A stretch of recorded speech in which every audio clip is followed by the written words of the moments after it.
ID கம்பெனில வேலை பார்க்கக்கூடிய டாக்டரா இருக்கக்கூடிய மிக முக்கிய பொறுப்புல இருக்கக்கூடிய நல்லா படித்த தற்குறிங்க தான் இந்த ரூட் மாஃபியாவுடைய ஃபேக் நியூஸ் அனுப்புறானுங்க.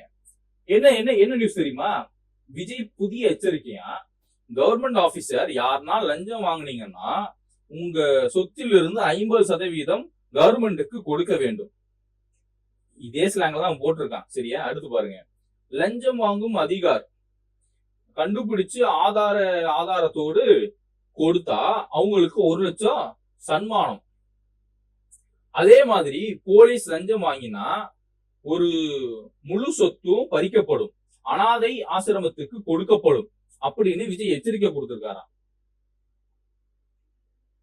இத ஒரு 1,34,000 பேரு லைக் பண்ணிருக்கான்.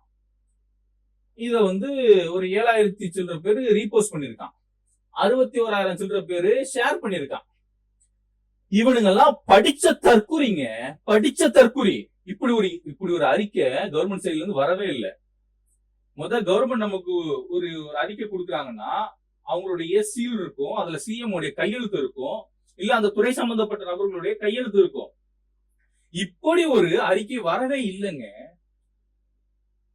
இவனுக்கு பாருங்க, விஜய் புதிய எச்சரிக்கைன்னு சொல்லி சும்மா அதுவும் ஸ்பெல்லிங் மிஸ்டேக் பரப்புற ஃபேக் நியூஸ்ல கூட இவனுங்க ஃபேக் நியூஸ் தான் பரப்புறானுங்க. அதுலயுமே ஸ்பெல்லிங் மிஸ்டேக் கூட பரப்புறானுங்க. தமிழ் தெரியல இவங்களுக்கு. இவங்க படிச்ச தற்குறி. இதனாலதான் சொல்றோம் உங்களை தற்குறின்னு. கொஞ்சம் கூட ரிசர்ச் பண்ணணும். இப்படி ஒரு சம்பவம் நடந்திருக்கா, ஏதாவது அறிக்கை கொடுத்திருக்காங்களா கவர்மெண்ட் சைட்ல இருந்து, அபிஷியலா ஏதாவது நோட்டீஸ் வந்திருக்கா அப்படிலாம் நீங்க செக் பண்ற அறிவுங்கிறதே இல்ல. இதுவாவது பரவாயில்ல. இன்னொரு செய்தி படிக்கிறோம் பாருங்க.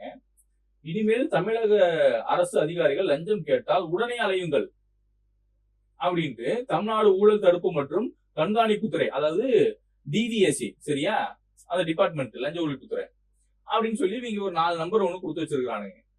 இது கொடுத்தது மட்டும் இல்லாம இந்த டிவிஎஸ்சி டிபார்ட்மெண்டே விஜய் தான் உருவாக்குனார்னு நினைச்சுக்கிட்டு இவனுங்க எங்க அண்ணன் வந்துட்டாரு பாத்தீங்களா, ஒரே நாள்ல லஞ்ச ஒழிக்கிறதுக்கு எங்க அண்ணன் வேலையா பார்க்க ஆரம்பிச்சிட்டாருன்னு பொய் பேசிட்டு இருக்கிறானுங்க. இவனுக்கு தற்கூறிங்க.